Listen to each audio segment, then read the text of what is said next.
1వ తేదీ నాడు జరిగే సహకార అర్బన్ బ్యాంక్ ఎన్నికల్లో పార్టీలకు అతీతంగా అనుభవజ్ఞమైనటువంటి డైరెక్టర్లను ప్యానెల్లో చేర్చుకొని రాజశేఖర్ ప్యానెల్ అనేదే పెట్టుకొని పార్టీలకు అతీతంగా ముందుకు రావడం జరిగింది.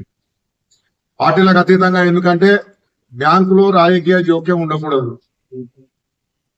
రాజకీయ జోక్యం ఉంటే ఏంటంటే దాని మనుగడ కొంచెం ప్రశ్నార్థకమయ్యే అవకాశం ఉంటది. కాబట్టి చాలా మంది పెద్దల సహకారాలతోటి సూచనలతోటి ఇండిపెండెంట్ గా ప్యానల్ పెట్టడం జరిగింది.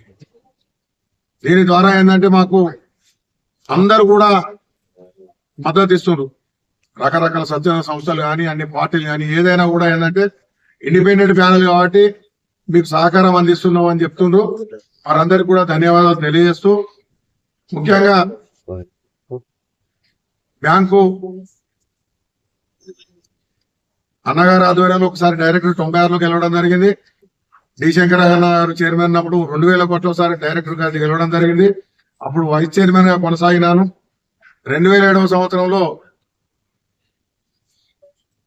అప్పుడు డైరెక్ట్ ఎలక్షన్ ఉండే, 2 అధ్యక్షులు గెలిచినప్పుడు 2007లో ఇండైరెక్ట్ ఎలక్షన్ పరోక్ష పద్ధతులు ఎన్నికలు ఉన్నప్పుడు అప్పుడు 12 స్థానాలకు 11 స్థానాలు కైవసం చేసుకొని అప్పుడు నేను చైర్మన్ గా పెద్దల ఆశీర్వాదంతో కావడం జరిగింది. అలాగే 2012లో మళ్ళొకసారి 12 మందికి 10 మందిని గెలిపించుకొని మళ్ళొకసారి అధ్యక్షునిగా కావడం జరిగింది.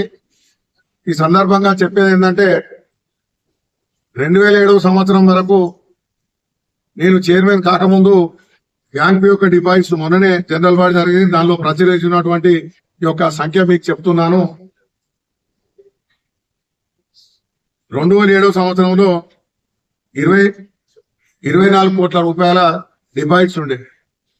అంటే అది 1980లో స్థాపించిందంటే దాదాపుగా 25 సంవత్సరాలు. ఆ 25 సంవత్సరాల్లో 24 కోట్లు ఉంటే ఈ 10 సంవత్సరాల కాలంలో 2017 వరకు 78 కోట్ల పైచీలకు డిపాజిట్ సేకరించడం జరిగింది. 70 కోట్లు అంటే 24, 70 అంటే దాదాపుగా 4 అంతల డిపాజిట్స్ 10 సంవత్సరాలు అంటే 20 సంవత్సరాల కాలంలో 20 కోట్లు ఉంటే దాన్ని దాదాపుగా 77 కోట్ల రూపాయలకు తీసుకురావడం జరిగింది. అలాగే లోనింగ్ కూడా పాతకాలంలో 2 అధ్యక్షులు ఉన్నప్పుడు పర్సనల్ లోన్స్ పెద్ద గుజ్బండగా మారింది. అప్పుడు మెంబర్ టు మెంబర్ షూరిటీ పెట్టుకొని అప్పుడు లోన్స్ ఇవ్వడం జరిగింది. అది రికవరీ కాక చనిపోయి మెంబర్స్ షూరిటీ కాబట్టి వాళ్ళ దగ్గర రికవరీ చేసే అవకాశం కూడా లేకుండే.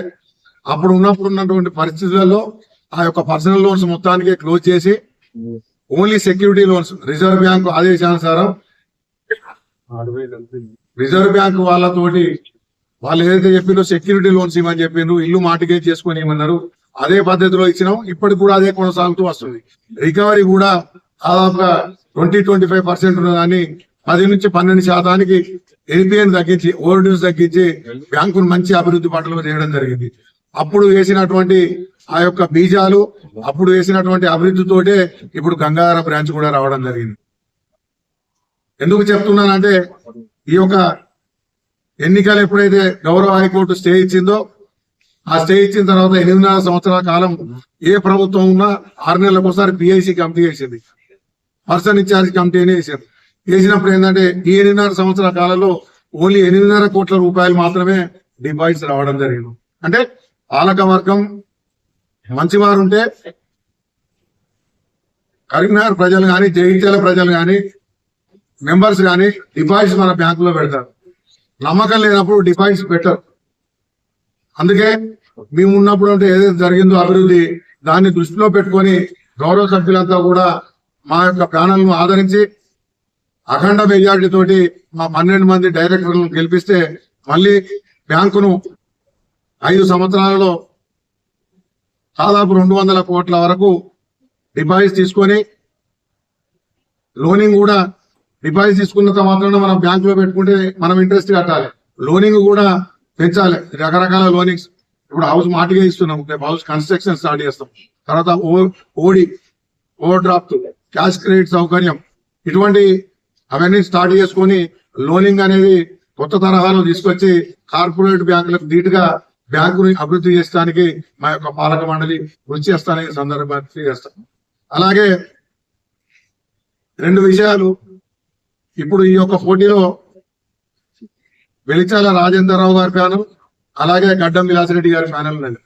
వారు మామూలుగా ఏమంటుందంటే గత పాలక వర్గం కొన్ని అవి ఏంటి తప్పులు చేసిండ్రు, వాళ్ళు ఏదైతే వాళ్ళు చేసిండ్రో వాళ్ళని మీరు అధ్యయనం అంటున్నారు. కానీ రాజేంద్రరావు గారికి ఒకటి వాళ్ళకి చెప్పేది ఏంటంటే మీ యొక్క పాలక వర్గంలో నాతోని పనిచేసిన వాళ్ళు 3 డైరెక్టర్లుగా పోస్ట్ చేస్తున్నారు. మీకు అంతా కూడా కొంత కామన్ సెన్స్ అనేది ఉండాలి. నీకు కొత్తగా పెట్టుకున్నావంటే నా మీద ఆరోపణలు చేస్తే ఒక పద్ధతి ఉంటది. కానీ ఏదో వచ్చేసి మెంబర్స్ ను అసిపూసి మారేడికాయ చేసి జిమ్మిక్కులు చేసి చేస్తామంటే ప్రజలు నమ్మే పరిస్థితులు లేరు. అలాగే విలాస్ రెడ్డి గారు ఆయన ఉన్నది 6 నెలలకు 6 నెలలకు ఎక్స్టెన్షన్ వచ్చింది. 6 నెలలు ఆయన పదవి అనుభవించాడు. 6 నెలల పదవి కాలంలో ఆయన బ్యాంకును అభివృద్ధి చేయాలన్నా, వీళ్ళ మెంబర్షిప్ ఎట్లా రద్దు చేయాలి, వీళ్ళ ఎట్లా టార్గెట్ చేసుకోవాలి, వాటి మీద దృష్టి పెట్టి పోయింది తప్పితే బ్యాంకును అభివృద్ధి చేసే దశలో పోలేదు. ఆయన అంకెలు చూసేది ఉంటే అసలు ₹1 డిపాజిట్లు కూడా ఆయన ఉన్నప్పుడు రాలేదు ఈ 1 ఇయర్ లోపల. అంటే బ్యాంకు అభివృద్ధి దృష్టి పెట్టాలని రాజకీయాలకు జోక్యం చేసుకొని రాజకీయాలు చేస్తే బ్యాంకు మరి కూడా దెబ్బతింటది. వారు ఎన్ని విమర్శలు చేసినా నేను ఎప్పుడు కూడా ప్రెస్ మీట్ పెట్టలేదు. ఎందుకంటే బ్యాంకును రోడ్డు మీద తీసుకురావద్దు, వారు పెట్టా నేను పెట్టా వారు పెట్టా ఏమవుతుంది అంటే బ్యాంకు అసలు ఉంటుందా పోతుందా అనే పరిస్థితికి వస్తుంది. కాబట్టి ఎవరు ఎన్ని విమర్శించినా కూడా నేను ఎక్కడ కూడా ప్రెస్ కాన్ఫరెన్స్ పెట్టలేదు. ఒక్కోసారి పెట్టినప్పుడు కూడా వారికి చెప్పిన బ్యాంకు గురించి మాట్లాడకండి, ప్రజలు విశ్వాసం కోల్పోతారు, బ్యాంకు రోడ్డు మీద తీసుకురాకుండా వారి విజ్ఞప్తి కూడా చేయడం జరిగింది. ఇది ఎన్నికలు కాబట్టి చేస్తున్నాడు. బ్యాంకును అమ్ముకుంటానికి ఏమన్నా నా ప్రాపర్టీ ఏదో అమ్ముకోవడం దానికి రిజర్వ్ బ్యాంక్ ఉంటుంది, సహకార శాఖ ఉంటుంది, దానికి ఆడిట్ ఉంటుంది. అన్ని నిందలు వేసేటప్పుడు దానికి ఆధారాలు ఉంటాయి. మా యొక్క 15 మంది సభ్యత్వం కూడా ఆధారాలు లేకుండా చేస్తే గౌరవ హైకోర్టు నువ్వు చేసింది తప్పని మొట్టిగా వేసి దాన్ని రద్దు చేసింది. అంటే దీన్ని బట్టి గౌరవ సభ్యులంతా రాజకీయాల జోక్యం ఉంటేందంటే బ్యాంకు మరిగడ కష్టం. కాబట్టి మేము రాజకీయాలకు అతీతంగా రాజశేఖర్ అనే నా యొక్క ఇండిపెండెంట్ ప్యానల్ అనుభవంతో పెట్టినా కాబట్టి మీరంతా కూడా మా యొక్క ప్యానల్ ఆదరించి మమ్మల్ని గెలిపించాలని సవినయంగా మనవి చేస్తూ 1వ తారీఖు నాడు జరిగే ఎన్నికల్లో ఇప్పుడు సహకార శాఖ కొత్త చట్టం ప్రకారం రిజర్వేషన్స్ వచ్చింది. ఆ రిజర్వేషన్ లో 9 జనరల్ స్థానాలు, 2 మహిళా స్థానాలు, 1 SC/SC స్థానం. జనరల్ స్థానంలో 41 మంది పోటీ చేస్తున్నారు. దానిలో 9 మంది కంటే ఎక్కువ వేస్తే మీ ఓటు చెల్లది. మహిళా స్థానంలో 2 కంటే ఎక్కువ వేస్తే 2 స్థానాలు కాబట్టి 2 కంటే 3 వేసినప్పుడు దానిలో 5 పోటీ చేస్తున్నారు కాబట్టి 2కే ఓటేయాలి. అది అయినప్పుడే చెల్లుతుంది, 3కి వేస్తే ఓటు చెల్లదు. SC స్థానంలో 8 మంది పోటీ చేస్తున్నారు కాబట్టి 1 స్థానానికే ఓటు వేయాలి, 1 ఎక్కువ వేసినా కూడా ఆ ఓటు కూడా చెల్లదు. కాబట్టి గౌరవ సభ్యులంతా దీన్ని గమనించి 3 రకాల ballot paper, white colour, pink colour, blue colour, 3 కలర్ల బ్యాలెట్ పేపర్స్ ఇస్తారు. దాన్ని చూసుకొని మీరు మీ యొక్క ఓటును సద్వినియోగం చేసుకొని మమ్మల్ని అఖండ మేయాటితో గెలిపించాలని ఈ సందర్భంగా గౌరవ సభ్యులందరికీ విన్నవిస్తున్నాం. కాబట్టి నేను చెప్పేది ఇప్పుడు వీళ్ళు నిలబడ్డారు కాబట్టి వీళ్ళకు మనం ఓటేసి గెలిపిస్తే ఇంకా డెవలప్ అవుతుంది. అప్పుడే 96 అప్పుడు వీళ్ళు ఇంత కష్టపడ్డారు. తర్వాత తను చైర్మన్ అయిన తర్వాత ఇప్పుడు 85 కోట్లకు డిపాజిట్స్ వచ్చినాయి అంటే చాలా గొప్ప విషయం.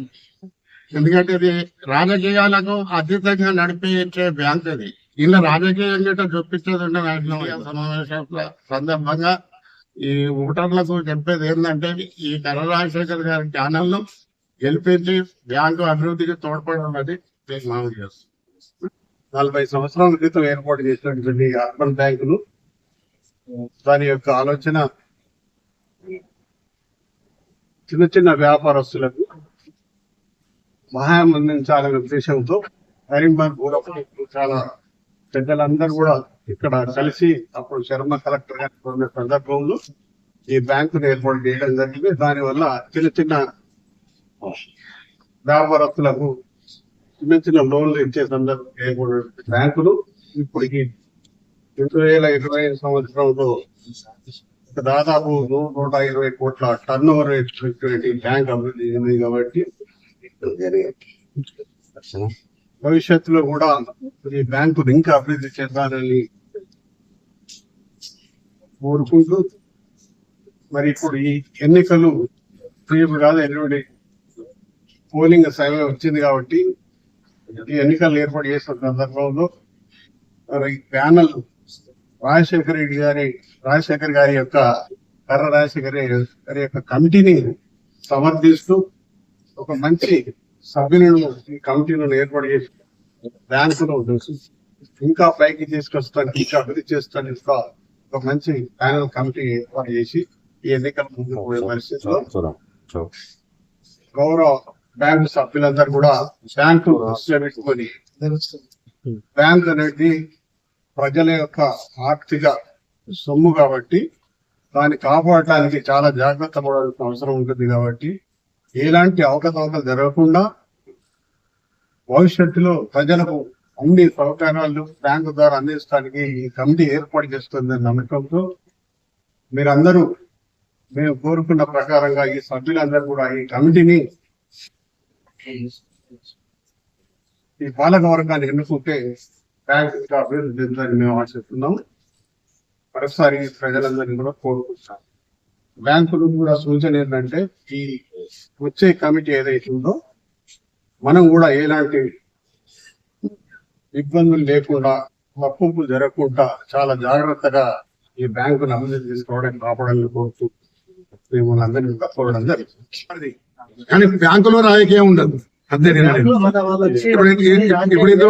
ఇప్పుడు ఇందులో నాకు సంబంధించిన దాంట్లో అన్ని పార్టీలో ఉన్నారు. ఇప్పుడు ఉన్నారు ఎగ్జిట్ తర్వాత మళ్ళీ మీరు రాజకీయం చేసి మీరు మంత్రి గారిని తీసుకొచ్చి కూర్చుని పెడతారా? బ్యాంకుల మీద ఎందుకు కూర్చున్నా ఎవరికి కూర్చునే బ్యాంకు పరిపాలన వస్తుంది. జరిగినాయి కదా రాజకీయాలతో సంబంధం లేకుండా బ్యాంకు పరిపాలన కొనసాగుతుంది. వాళ్ళు ఏమంటున్నారంటే రాజేంద్రరావు గారు నేను రిజర్వ్ బ్యాంక్ నుంచి లేదు, రిజర్వ్ బ్యాంక్ పైసలు ప్రజల డిపాజిట్సే పెట్టుకోవడం జరుగుతుంది. అన్ని ప్రజలను మోసం చేసే ప్రయత్నం చేస్తున్నారు. గౌరవ సభ్యులు కూడా ఇంకోటి గమనించాలి ఏంటంటే రేపు డబ్బులు వంచి ఓటు కొనుక్కునే ప్రయత్నం చేస్తున్నారు. తప్పకుండా దాన్ని తింపుకొట్టవలసిందిగా మీ అందరికీ గౌరవ సభ్యులందరికీ కూడా పిలుపునిస్తున్నాం. ఎందుకంటే జనరల్ ఎలక్షన్ లో మాదిరిగా దీన్ని ఒక రాజకీయ కోణంలో చూసి ఒక డబ్బులు అనేది వచ్చినప్పుడు తప్పకుండా మీరు చెంప పెట్టుకొట్టి వాళ్ళను ఊడగొట్టి ఆ డబ్బులు వంచిన వాళ్ళకు గుణపాఠం చెప్పాలి. బ్యాంకా లేకుంటే ఏం ఎన్నికలనుకుంటానని అడగాలని సందర్భంగా గౌరవ సభ్యులందరూ కూడా విన్నవిస్తున్నాము.